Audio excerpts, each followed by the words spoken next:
예, 안녕하세요. 저는 방금 소개받은 MHR의 안명호라고 하는데요. 저는 앞에 말씀드렸던 내용하고 좀 다르게 클라우드 컴퓨팅에 관련된 얘기를 좀 하려고 합니다. 지금부터 말씀드리는 내용은 제가 실제 오픈스택이라는 걸 활용을 해서 피지컬로 동작하고 있던 서버들을 어떻게 가상 환경으로 옮겼는지, 그 옮기면서 겪었던 과정들, 그 다음에 중요한 개념들에 대해서 같이 한번 공유를 해보려고 해요. 일단 제일 먼저 오픈스택에 대한 얘기, 그 다음에 제가 과연 어떤 것을 했는지에 대한 설명을 좀 드리면, 저희가 했던 그 프로젝트 중에 하나가 실제 웹 호스팅을 하고 있는 IDC에서 450대의 물리적 서버를 활용을 하고 있었어요. 근데 이거를 이제 시대적 요구에 맞게 클라우드 컴퓨팅 환경으로 좀 한번 옮겨보자 해서 450대에서 돌고 있던 걸 동일하게 100대의 물리적인 서버를 만들고, 그 100대의 물리적인 서버에다가 오픈스택이라는 걸 사용을 해서 기존의 웹 호스팅 환경과 동일한, 하지만 클라우드 환경을 지원할 수 있는 웹 호스팅을 해보자 라는 것이 저희한테 주어진 프로젝트의 미션이었습니다.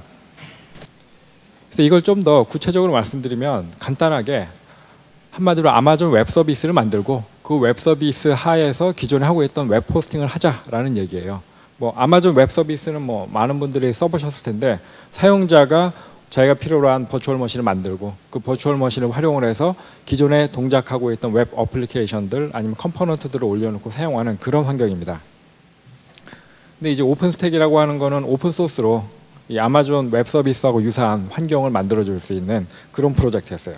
그래서 저희가 이런 목적을 달성하기 위해서 이제 프로젝트 시작을 했는데, 제일 처음에 프로젝트를 시작을 할 때는 오픈스택이라는 걸 사용을 하지 않고 클라우드 스택이라는 거를 선택을 해서 시작을 했습니다. 이 클라우드 컴퓨팅을 구현할 수 있는 가장 대표적인 오픈소스 프로젝트가 세 가지가 있거든요. 첫 번째가 클라우드 스택, 두 번째가 이제 유칼립투스, 세 번째가 오픈스택, 세 가지가 있었는데, 저희가 여러 가지로 조사를 해본 결과 클라우드 스택이 가장 많은 레퍼런스가 있었어요. 국내에서 클라우드 서비스를 하고 있는 KT도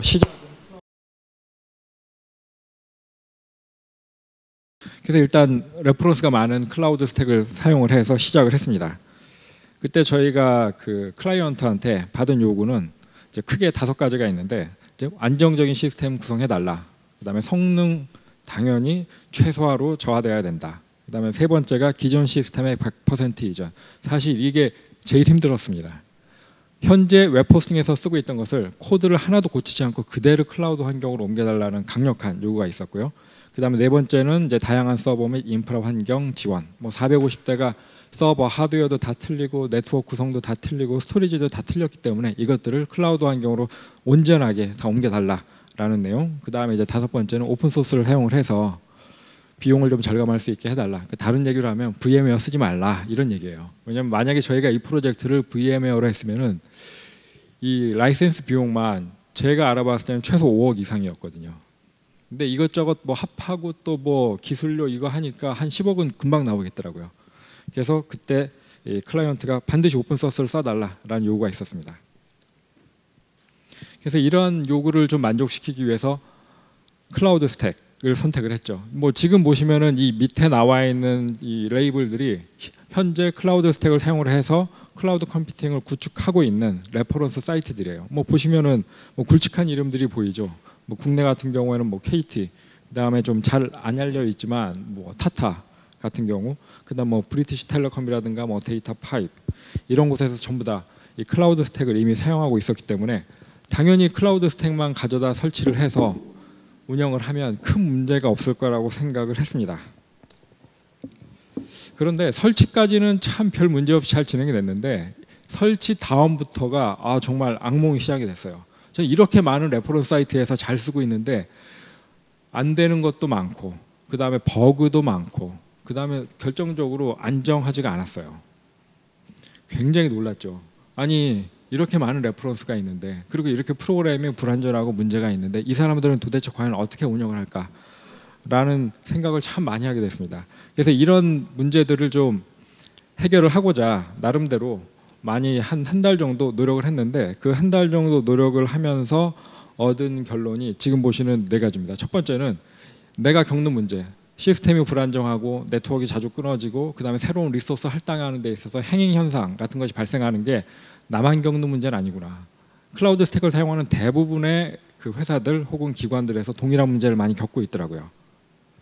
그리고 두 번째는 이것도 참 굉장히 재밌는 내용인데 이 클라우드 스택을 쓰는 곳들이 생각 밖으로 좀 있기 때문에 아까 말씀드린 여러 가지 질문들이 다양하게 포스팅이 됩니다. 뭐 이게 안 된다, 저게 안 된다, 어떻게 하면 좋냐라는 내용들이 많이 포스팅이 되는데 재밌는 거는 이 많은 질문에 대해서 대답을 해준 사람이 전 세계적으로 한 5명 정도 있어요. 한 5명 정도가 거의 모든 대답을 해줍니다. 그럼 그 5명은 과연 누구일까? 클라우드 스택을 커밋하는 사람들, 디벨로퍼들이 거의 대답을 해줘요. 그러니까 시트릭스 사람들이죠. 근데 이 시트릭스 사람들이 뭐 자기 일이 바쁜지 대답을 잘 안 해주고 그 다음에 대답을 해줘도 그냥 간단하게 해요. 뭐 매뉴얼을 찾아봐라. 아니면은 굿럭 잘해봐라. 뭐 이런 식의 그런 내용들이 좀 많았죠.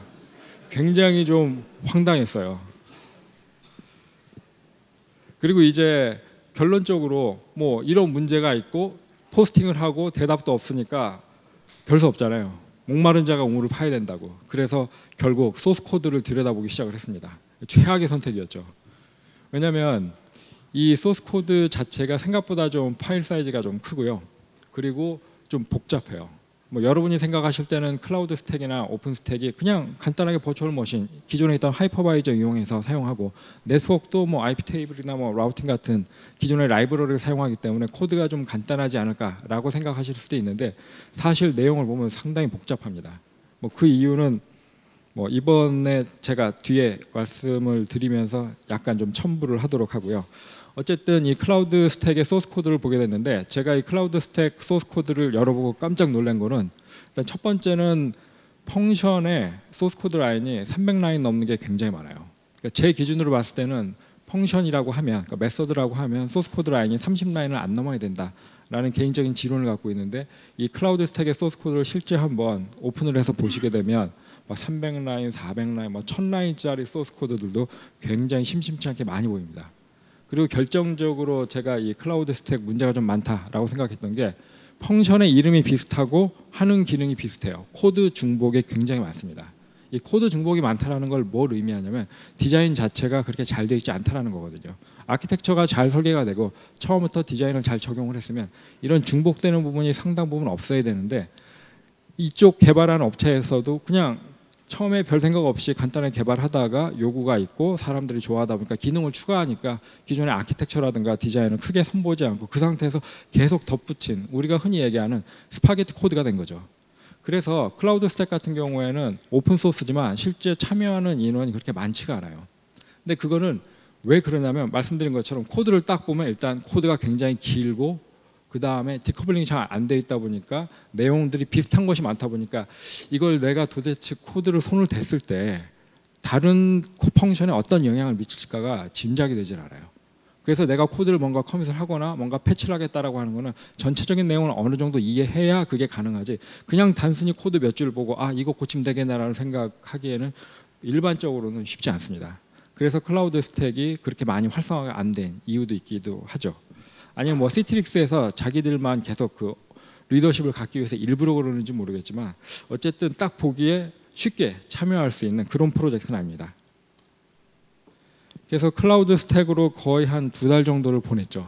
전체 프로젝트 기간이 6개월이었는데 2달이 그냥 준비만 하다 끝난 거예요. 설치하는데 설치는 뭐 한 3일 정도? 그 다음에 이제 운영하고 구성하는데 한 1, 2주, 나머지는 이제 문제 해결. 테스트 드라이브 하면서 계속 발생되는 문제 해결하고 찾고 이런 시간이 한 거의 2달 정도 됐고 한 2달 정도 하다 보니까 딱 느낌이 수렁에 빠진 듯한 느낌 있잖아요. 발을 내디뎠는데 한 발만 더 나가면 앞에는 평지일 거야 하는데 갈수록 점점 더 생각지도 못한 문제들이 많이 발생이 돼서 이 중대한 결정을 한번 하자.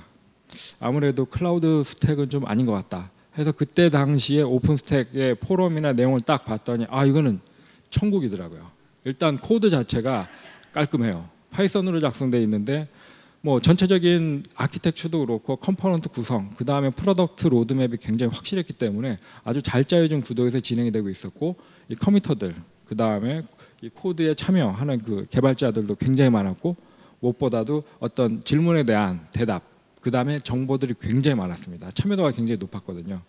그래서 최소한 오픈 스택으로 바뀌게 되면 클라우드 스택에서 겪었던 것처럼 목마른 자가 스스로 우물을 파진 않아도 되겠구나라는 생각을 하고 이제 하게 된 거죠. 이제 그러던 차에 결정적으로 이제 KT에서 클라우드 스택을 버리고 오픈 스택으로 하나씩 갈아탄다라는 결정적인 얘기를 딱 듣고 바꾸는 게 상책이겠다 해서 클라우드 스택을 버리고 오픈 스택으로 바꾸었습니다.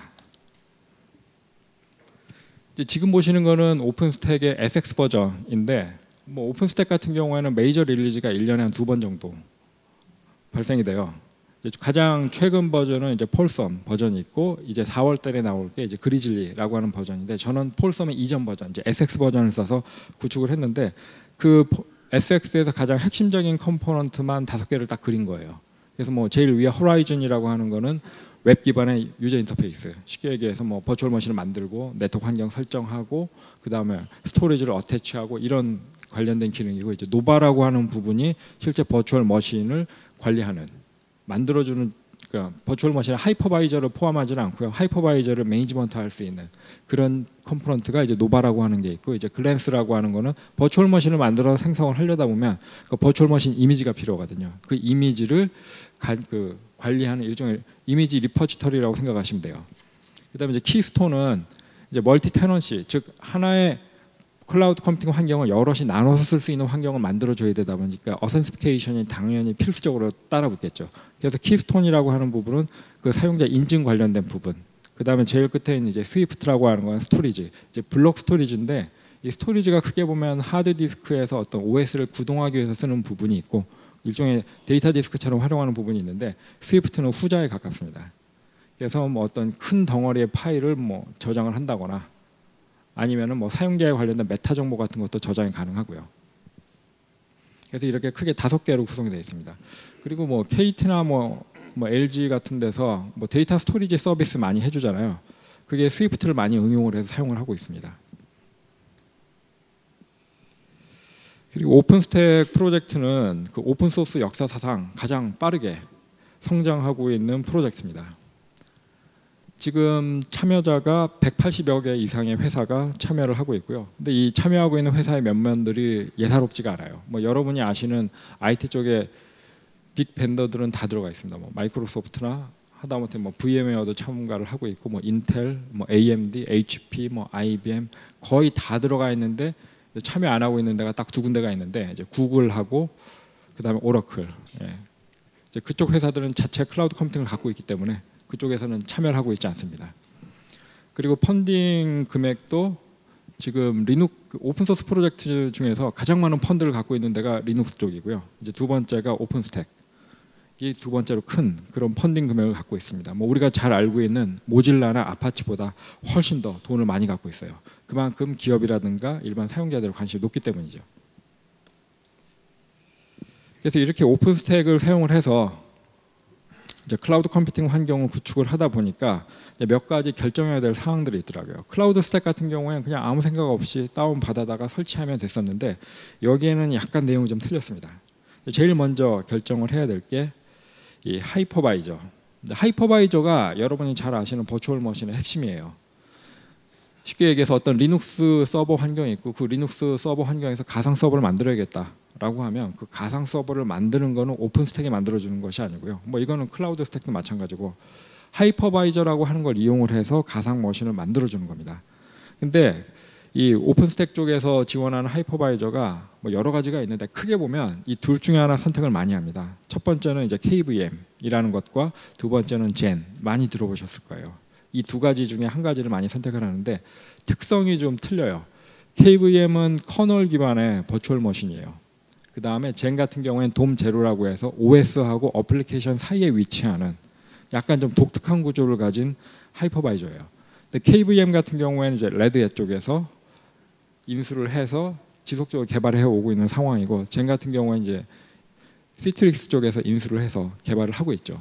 근데 이제 사용자 입장에서 봤을 때 이 하이퍼바이저의 선택이 굉장히 중요합니다. 왜냐하면 결국 클라우드 컴퓨팅 환경에서 뭐 여러 가지 핵심 요소들이 있지만 이것 빼고 저것 빼고 가장 중요한 요소 하나를 따져라라고 얘기하면 이거는 뭐 생각할 필요도 없이 하이퍼바이저가 제일 중요해요. 왜냐하면 하이퍼바이저가 서버를 만들어주기 때문에. 그렇기 때문에 내가 어떤 하이퍼바이저를 선택하느냐에 따라 전체 클라우드 컴퓨팅의 성능이 한 50% 이상은 좌우된다라고 해도 과언은 아닙니다.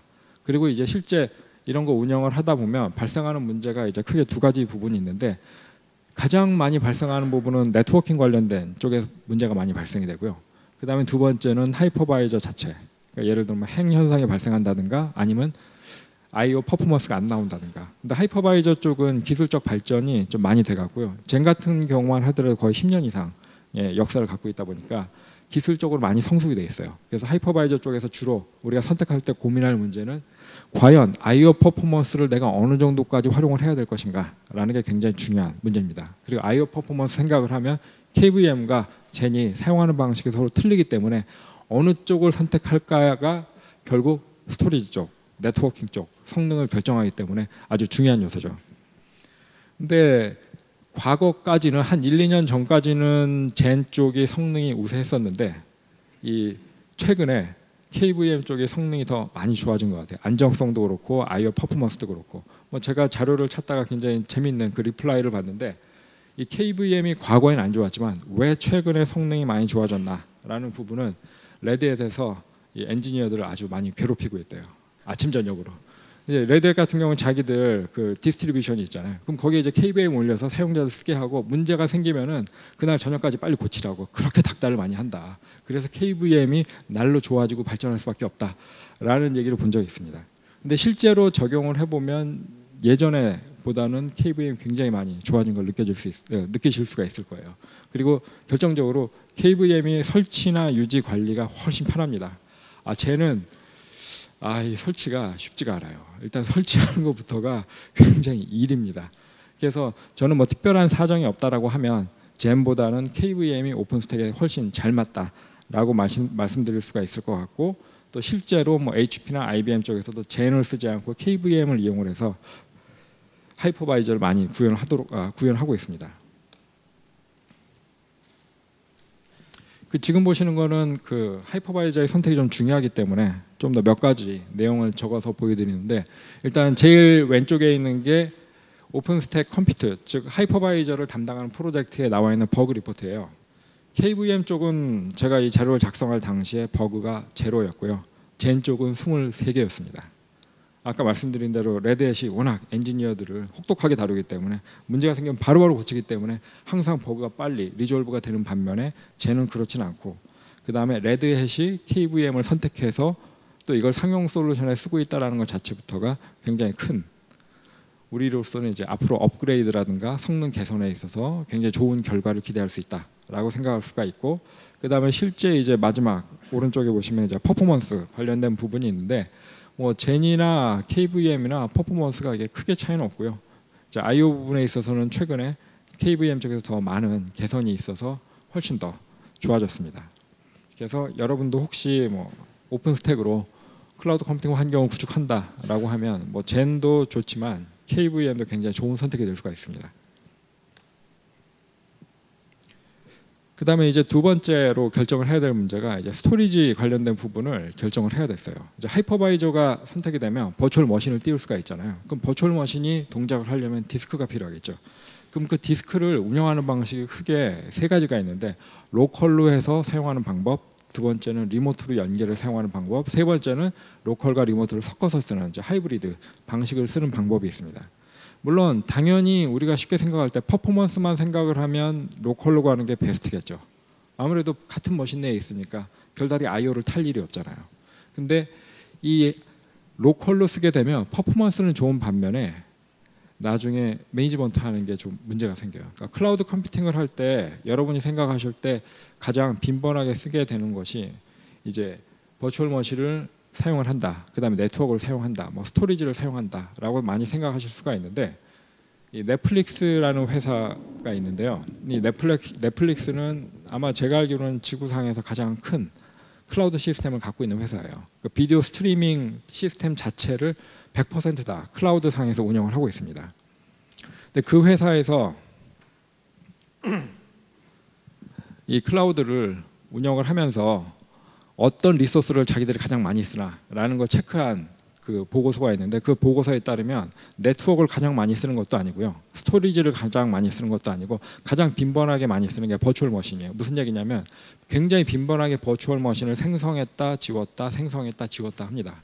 그게 뭐 네트워크라든가 아니면 스토리보다 훨씬 더 빈도가 높아요. 그래서 여러분도 분명히 클라우드를 쓰시게 되면 가장 자주 하시게 될 것 중에 하나가 오토 스케일링을 당연히 쓰실 거예요. 만약에 서버의 웍로드가 좀 크다, 네트워크 트래픽이 단기간에 증가를 했다, 그러면 그걸 처리하기 위해서 버추얼 머신을 순간적으로 확 늘리는 거죠. 그래서 트래픽을 처리할 수 있도록. 그리고 만약에 필요가 없어진다, 그럼 버추얼 머신을 다시 없애버리는 거예요. 근데 만약 생성되는 버추얼 머신에 로컬로 하나씩 다 붙였다라고 생각을 하면 이거 굉장히 쉽지 않은 문제거든요. 뭐 당연히 아시겠지만 이 데이터의 컨커런시 문제라든가 컨시스턴시 문제를 과연 어떻게 해결할 것인가, 그게 로컬일 때는 쉽지가 않은데 그게 리모트로 붙게 되면 비교적 쉽게 할 수가 있거든요. 그럼 버추얼 머신에서는 프로세싱 파워만 쓰면 되니까 그런 문제가 있기 때문에 그냥 오픈 스택을 사용해서 클라우드 컴퓨팅 환경을 구축할 때 아주 단순하게 그래 난 무조건 로컬로 가야지 라고 결정 내리기가 쉽지가 않습니다. 그래서 저희 같은 경우에는 이런 문제 때문에 결국 이제 OS에 관련된 부분은 로컬로 노바 볼륨이라는 걸 사용해서 처리하는 방식으로 가고, 그 다음에 약간 데이터적인 성격, 뭐 파일이라든가 DB 같은 그런 부분들은 리모트로 처리를 해서 사용하는 그 두 가지를 섞어서 쓰는 방식을 채택을 했습니다. 이게 리모트에서는 그냥 NFS를 붙였는데 생각보다 잘 동작이 돼서 큰 문제 없이 지금까지 쓰고 있고요.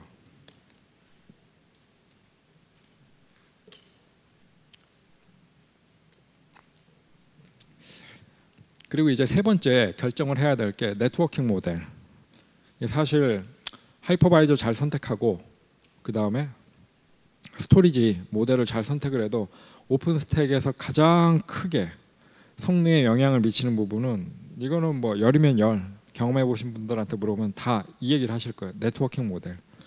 이게 얼마나 잘 선택이 되고 잘 구성이 되느냐에 따라 클라우드 컴퓨팅 환경의 성능, 안정성이 결정이 됩니다.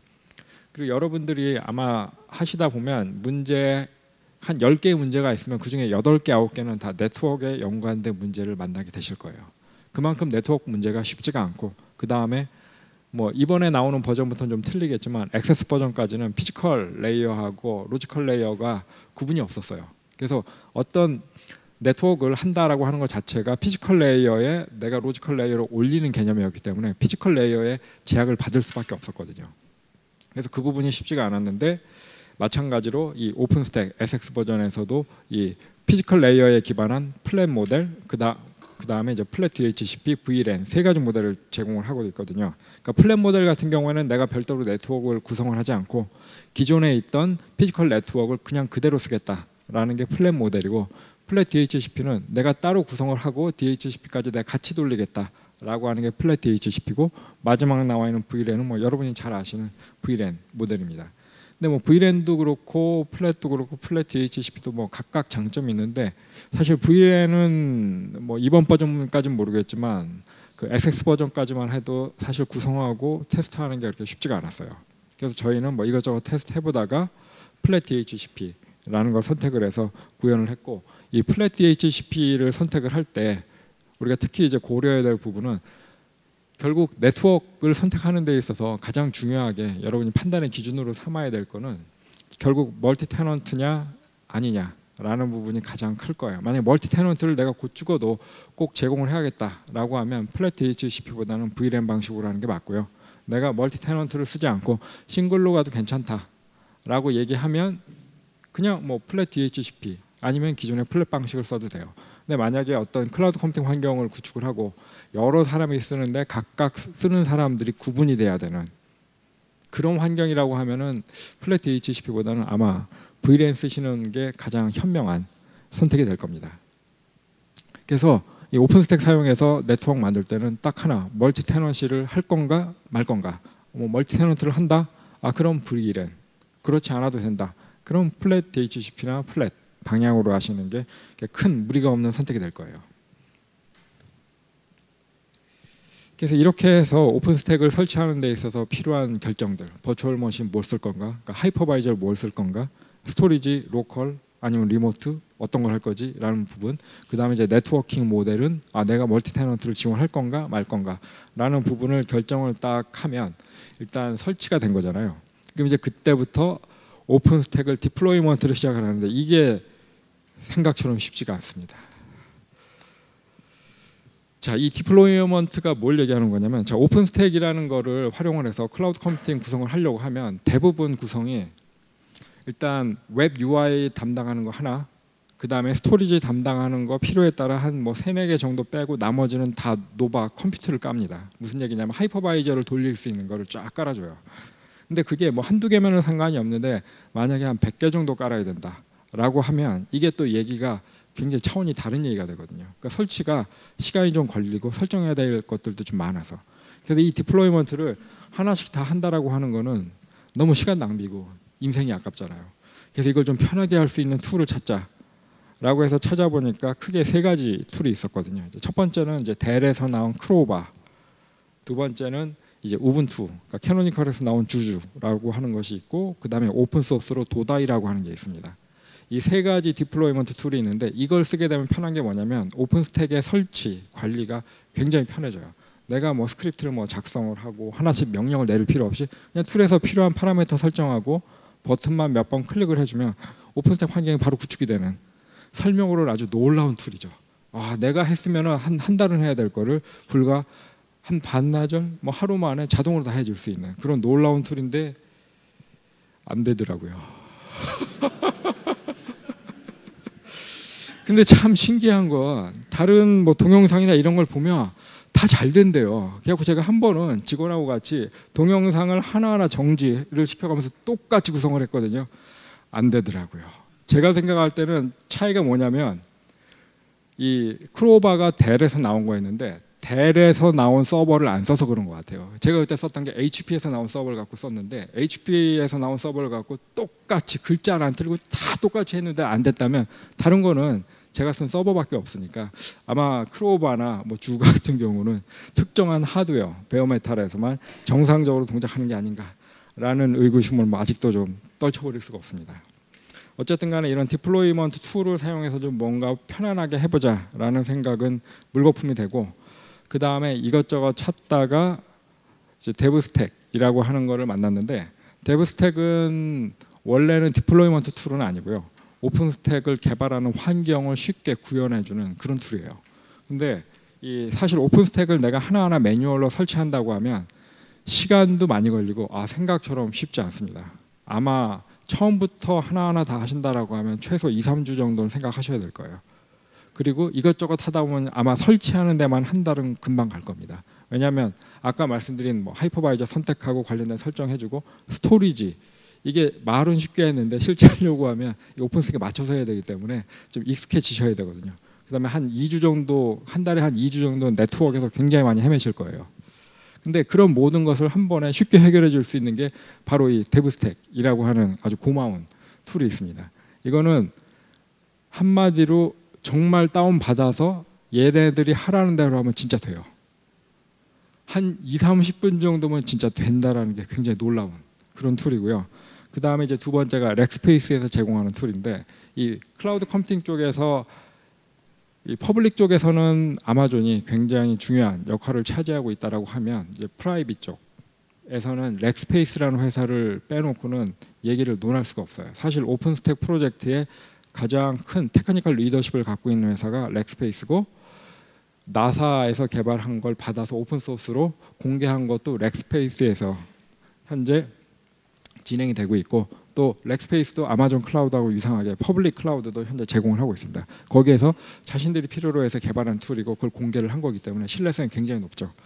그리고 이게 쉘 기반이기 때문에 내가 원하는 형태로 코드를 고치는 것이 굉장히 가능해요. 그리고 그 코드도 비교적 잘 작성이 돼 있고, 그래서 이 데브스택이라는 걸 사용을 해서 저희가 오픈스택을 설치를 했는데 정말 되더군요. 그래서 얘를 선택을 해서 디플로이먼트를 시작을 했습니다.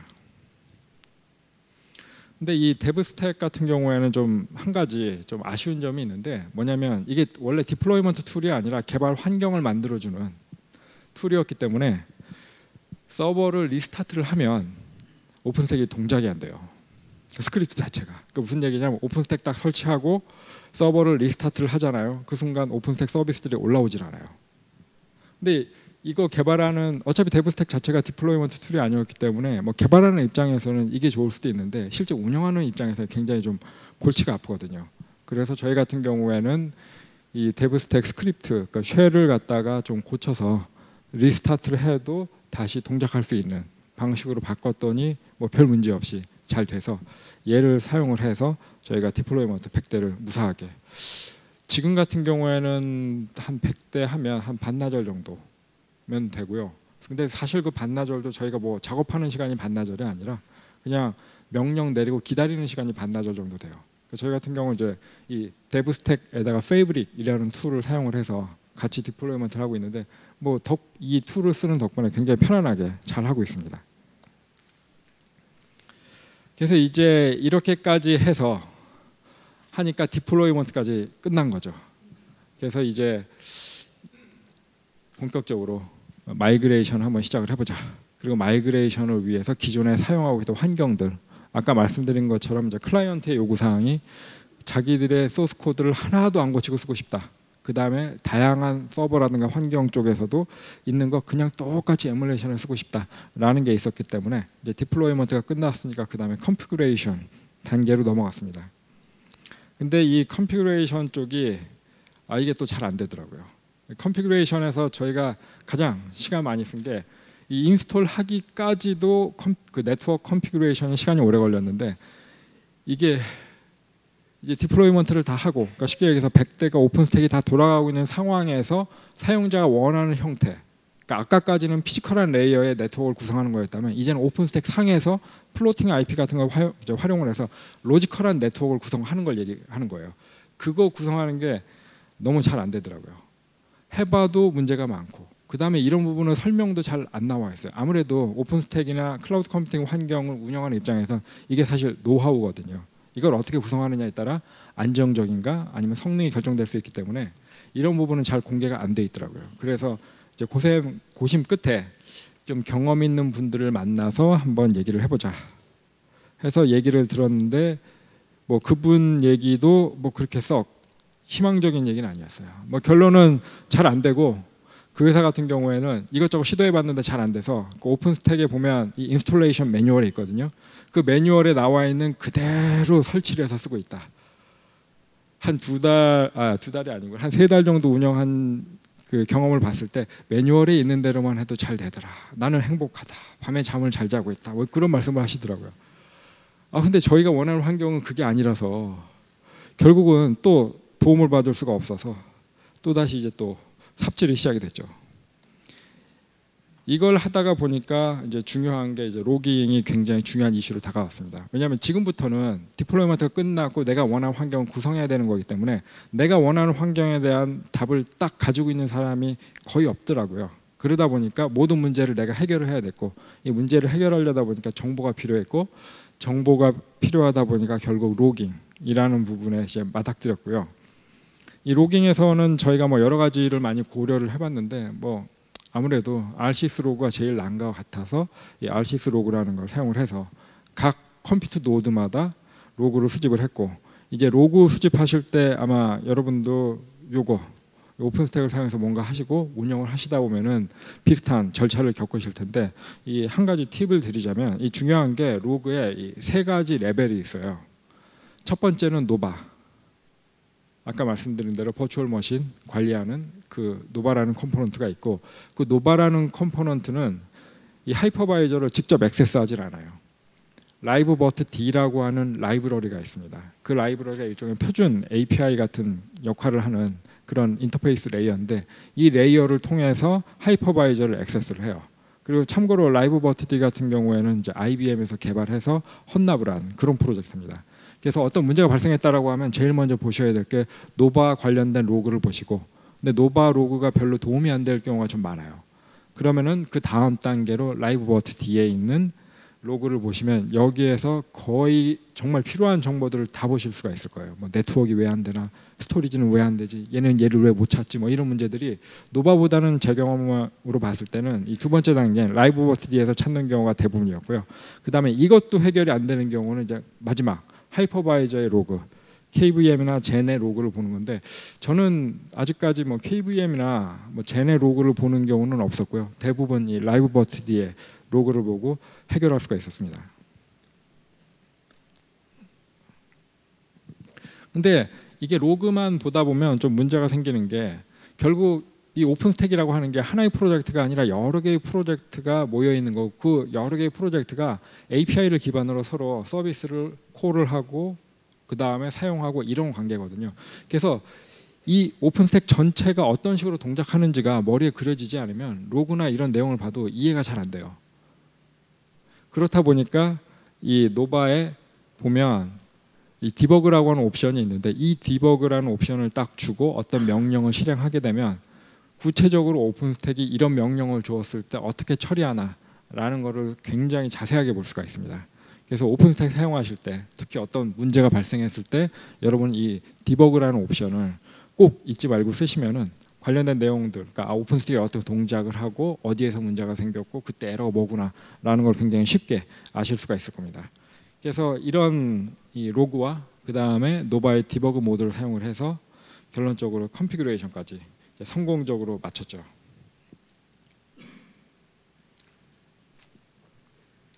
그래서 이 순간까지만 해도 정말 다 된 줄 알았어요. 이제 디플로이먼트 다 했고 컨피그레이션 내가 원하는 대로 네트워크가 다 구성이 됐으니까 환경이 다 구성이 됐으니까 이제는 라이브가 아니라 참 마이그레이션만 하면 되는구나. 뭐 마이그레이션이야 소스 코드만 갖다가 집어 넣으면 되겠지라고 생각을 했는데 역시 뭐 배신을 때리지 않는 게 마지막 굉장히 큰 문제가 하나 발생이 됐는데 이 오픈스택이 버추얼 머신을 만들어주는데 이 버추얼 머신이라고 하는 것이 결국은 우리가 쓰고 있는 서버를 만들어주는 거예요. 근데 그 서버를 만들 때 리눅스 디스트리뷰션 패키지를 선택을 할 수가 있잖아요. 뭐 레드햇이라든가 아니면 뭐 우분투라든가 뭐 이런 거 선택을 하는데 오픈스택 홈페이지나 이런 데 딱 보면 이 호환성이 굉장히 좋아갖고 지금 나와 있는 거의 모든 디스트리뷰션 패키지를 다 지원을 한다라고 써 있어요. 그리고 뭐 검색을 해봐도 지원한다, 된다라고 내용이 돼 있고. 근데 저희 클라이언트가 쓰고 있던 환경이 페도라 8이었는데 오픈스택 홈페이지를 보면 페도라 8도 지원이 된다라고 써 있거든요. 그래서 이 페도라 8을 가지고 버추얼 머신을 만들려고 노력을 했죠. 근데 문제가 페도라 8이 공식적으로 오픈스택에서 지원이 안 되더라고요. 그러니까 이 얘기는 한 가지 더 말씀을 드려야 되는데 그러니까 여러분이 클라우드 컴퓨팅 환경에서 어떤 서버를 만든다, 버추얼 머신을 만든다라고 하면 그냥 우분투나 아니면 레드햇에서 제공하는 ISO를 다운받아서 걔를 실행을 시키는 것이 아니라 버추얼 머신 이미지라고 하는 파일이 따로 있어요. 그 파일을 가져다가 우리가 버추얼 머신을 만드는 거거든요. 그래서 예를 들어 뭐 페도라 8 해당하는 내가 버추얼 머신을 만들겠다라고 하면 무슨 얘기냐면 페도라 8에 맞는 버추얼 머신 이미지를 찾아다가 걔를 실행을 시키는 게 우리가 얘기하는 버추얼 머신을 만든다라는 것에 대한 정확한 표현이에요. 그래서 아마존 같은 경우에는 AMI라고 하는 별도의 포맷이 있어요.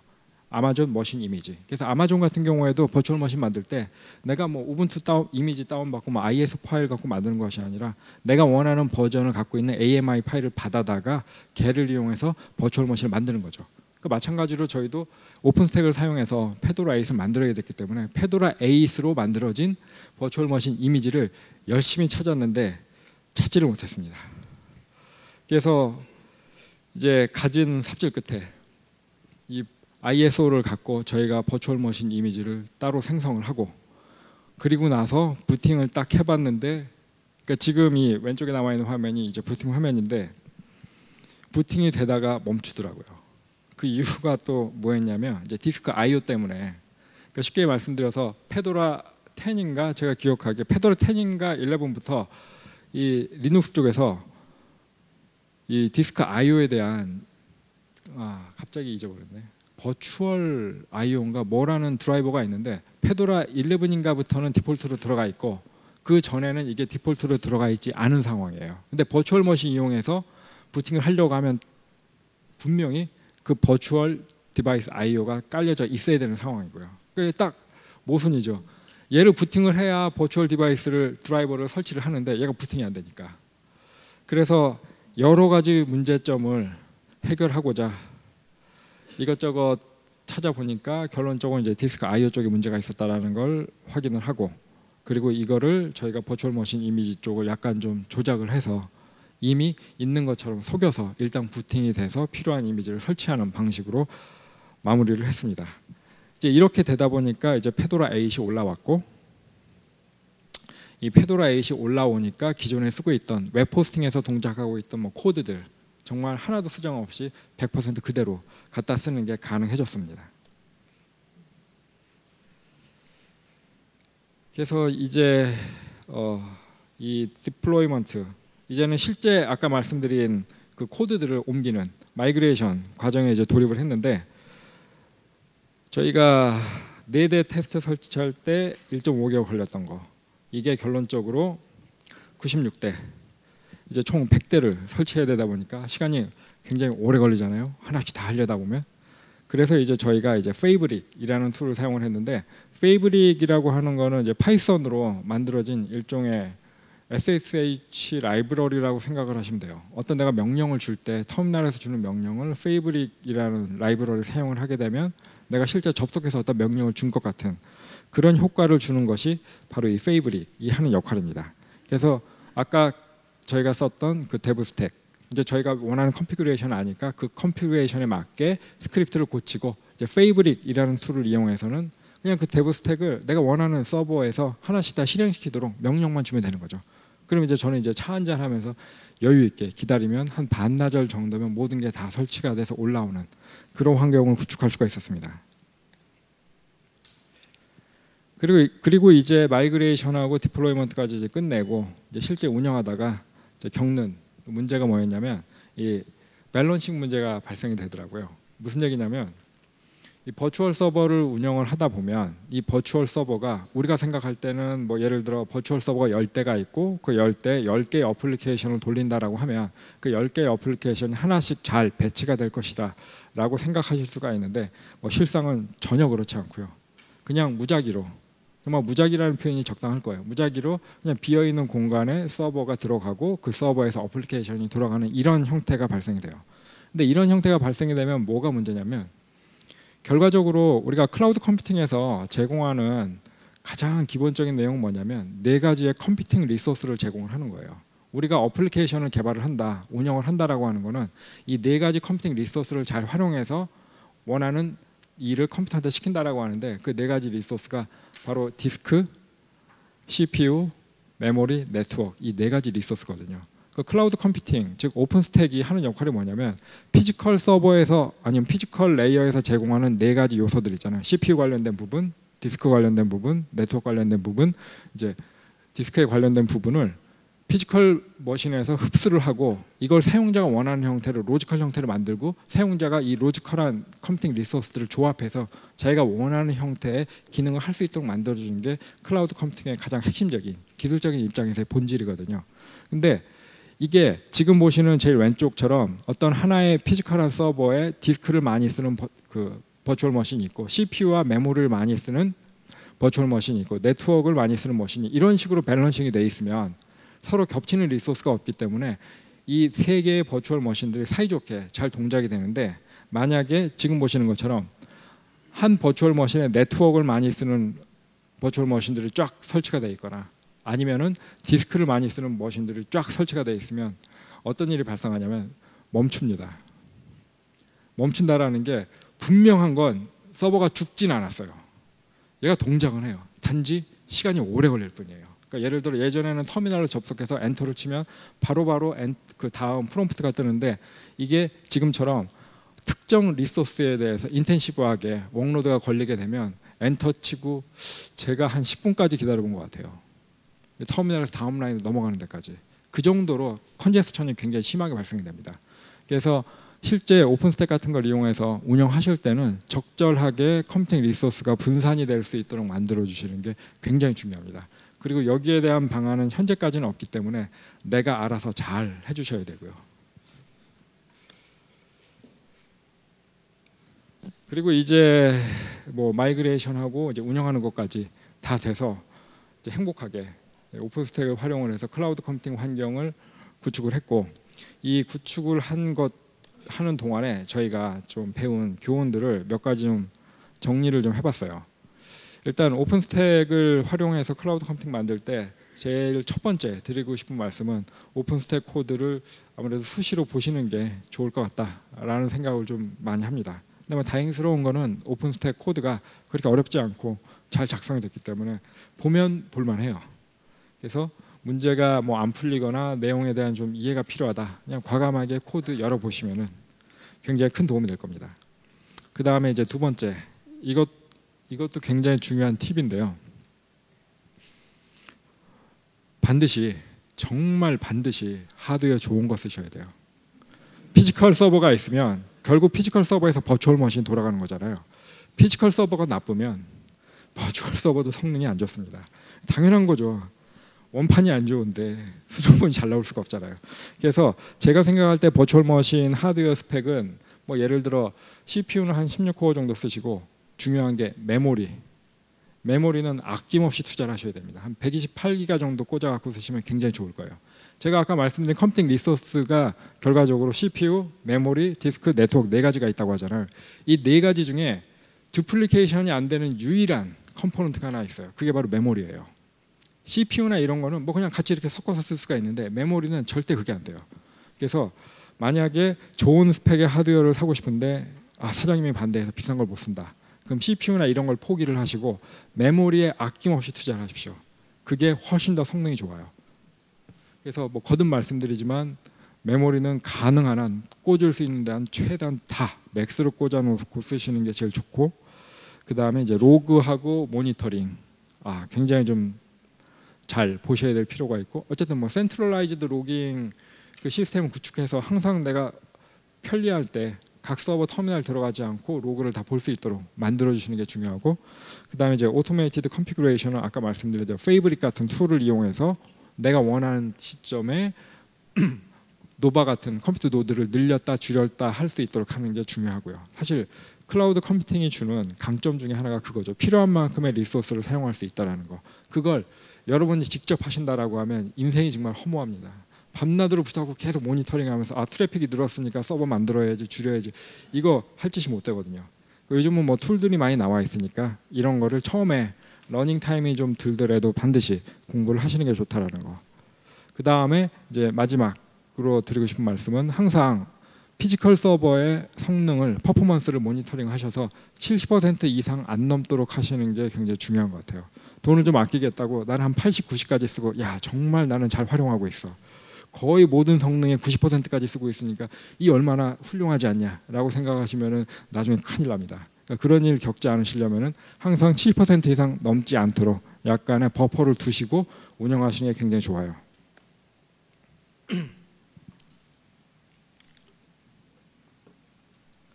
그리고 뭐 지금부터 드리는 팁은 이제 오픈스택을 사용해서 실제 클라우드 컴퓨팅 운영하실 때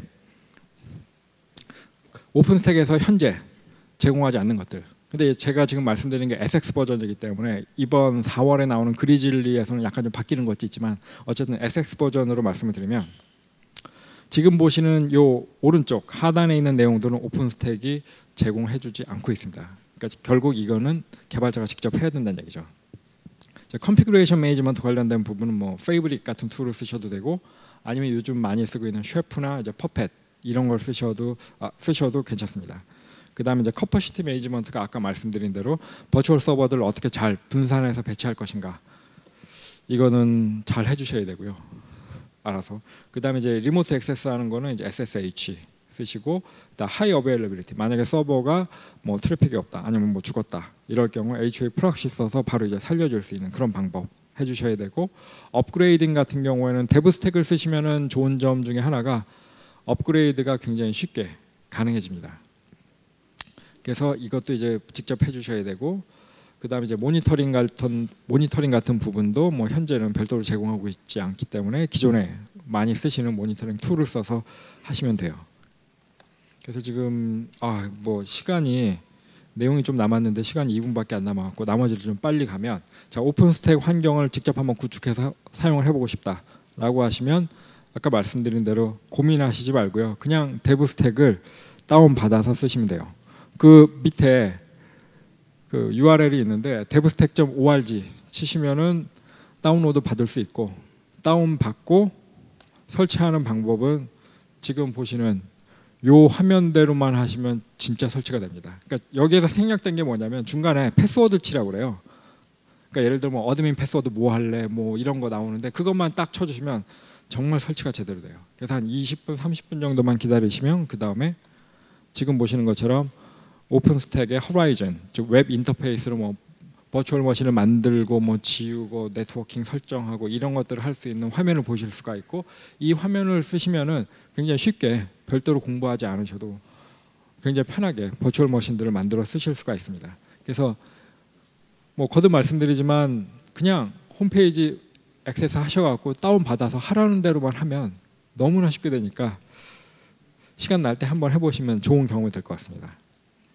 그 다음에 이제 마지막으로 여기 좀 자바 관련된 분들이 좀 많이 오신 것 같아갖고 이 클라우드 컴퓨팅 즉 오픈스택이 가져오는 개발자 입장에서 몇 가지 변화를 좀 적어봤는데요. 일단 첫 번째 같은 경우에는 이 컴퓨팅 환경의 변화가 제일 클 겁니다. 그러니까 지금까지 여러분들이 개발한 어플리케이션들이 피지컬 서버에서 많이 동작이 됐을 텐데 이미 2013년 현재 전 세계적으로 봤을 때 x86 아키텍처에서 돌아가는 서버 어플리케이션의 64%가 이미 버추얼 머신에서 동작이 되고 있어요. 근데 유독 한국만 클라우드 컴퓨팅이 굉장히 느린데 해외 같은 경우에는 아마 여러분이 작성하고 있는 프로그램 둘 중에 하나는 버추얼 머신에서 동작하고 있는 걸로 이미 바뀌어졌습니다. 그래서 그런 변화가 우리나라에서도 올해부터 좀 많이 될 거라고 생각이 돼요. 왜냐하면 제가 요즘 이 오픈스택 관련해서 강의 요청을 많이 받거든요. 확실히 작년하고 올해하고 많이 틀린 것 같아요. 그래서 여러분들도 곧 개발한 어플리케이션들이 가상 머신에서 많이 동작이 될 거고 그 다음에 이제 두 번째는 기존에 작성하시던 프로그램이 이 클라우드 컴퓨팅 쪽으로 옮겨오게 되면 아키텍처에 큰 변화가 있게 됩니다. 뭐 여러 가지 변화, 뭐 적으려고 하면 한두 끝도 없는데 그 중에 중요한 요소 네 가지만 뽑아보면 일단 자바 같은 경우에는 자 파일을 많이 쓰시잖아요.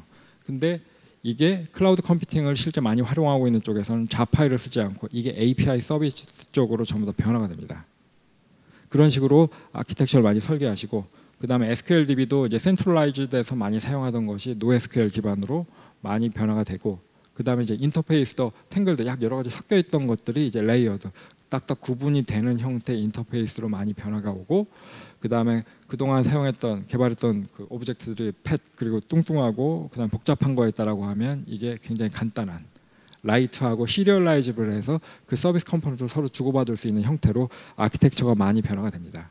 그래서 이 클라우드 환경에서 아키텍처의 변화는 크게 세 가지 요소로 말씀드릴 수가 있는데 아키텍처 자체가 서비스 오리엔티드 아키텍처로 변한다라는 점. 그 다음에 두 번째는 레이턴시 문제가 굉장히 심각하다라는 거. 그렇기 때문에 레이턴시 문제를 해결하기 위해서 아키텍처가 굉장히 많은 변화가 생깁니다. 왜냐하면 클라우드 같은 경우에는 뭐 아마존이 가장 대표적이죠. 서버 하나는 뭐 동부에 있고 뉴욕 쪽에 있다 뉴욕 갑자기 헷갈리네요. 어쨌든 뭐 동부에 있다고 치고 나머지 서버 하나는 뭐 유럽에 있고 이런 상황이 되다 보니까 그냥 같은 데이터 센터 내에서는 서로 데이터를 주고받는 게 간단하던 게 서로 물리적인 위치가 틀려지다 보면 레이턴시 문제가 발생할 수밖에 없거든요. 그래서 그 레이턴시 문제가 클라우드 쪽에서 굉장히 해결해야 될 아주 테크니컬한 문제 중에 하나입니다. 사실 서비스 오리엔티드 아키텍처로 간 근본적인 이유도 레이턴시 문제가 가장 크고요. 그리고 이제 마지막 이제 디스트리뷰티드 API 서비스 기반으로 가기 때문에 여러분이 개발하는 것은 컴포넌트가 아니라 하나의 API 서비스로 다 동작을 할 겁니다. 그래서 지금 말씀드린 이런 내용들이 클라우드 컴퓨팅이 본격화됐을 때 여러분이 기존에 개발하던 방식과 달라질 수 있는 그런 상황이고요. 그다음에 이제 마지막으로 드릴 말씀은 이제 클라우드 컴퓨팅이 일반화가 되면 이 IT 쪽에서 직종에 좀 변화가 생깁니다. 기존까지는 이 개발자하고 운영자, 오퍼레이터가 구분이 돼 있었잖아요. 그러니까 디벨로퍼는 개발을 하고 오퍼레이터는 운영을 한다라는 개념이었는데 이게 클라우드 컴퓨팅으로 오게 되면 데브옵스라고 해서 개발자가 오퍼레이터를 포함을 하게 됩니다. 무슨 얘기냐면 기존에는 내가 개발만 하면 됐고 운영에 대해서 신경을 쓰지 않았지만 지금 해외 같은 경우 이 클라우드 컴퓨팅을 활용하고 있는 조직들을 보면 처음에는 개발 그룹, 운영 그룹이 따로 있었는데 지금 같은 경우에는 운영 그룹이 없어요. 개발 그룹에서 운영까지 전부 다 통합을 합니다. 이게 가능해진 이유가 뭐냐면 이 클라우드 컴퓨팅 환경에서는 오토메이션이 가능하거든요. 피지컬 같은 경우에는 그런 것들이 뭐 툴이라든가 여러 가지 뭐 스탠다드나 API 이런 문제 때문에 잘 안 됐던 것들이 클라우드 환경에서는 그냥 아까 말씀드린 것처럼 어떤 툴을 이용해서 자동화하는 것이 가능해지거든요. 그러다 보니까 굳이 오퍼레이터가 그런 일을 할 필요가 없어지는 거예요. 그래서 자연스럽게 오퍼레이터 조직이 개발자 그룹으로 흡수가 되고 개발자가 개발부터 운영까지 다 포함을 하게 되는 이런 형태로 많이 운영이 됩니다. 가장 대표적인 사례가 아까 말씀드린 이제 넷플릭스 사례인데, 넷플릭스가 2009년부터 자체 데이터 센터에 있던 시스템을 아마존 클라우드 환경으로 하나씩 다 옮기기 시작을 했어요. 옮기기 전까지만 해도 개발자 그룹하고 오퍼레이터 그룹 숫자가 거의 비슷했는데, 이제 클라우드 환경에서 100% 동작하고 있는 이 시점에 넷플릭스에서는 오퍼레이터 그룹이 없죠.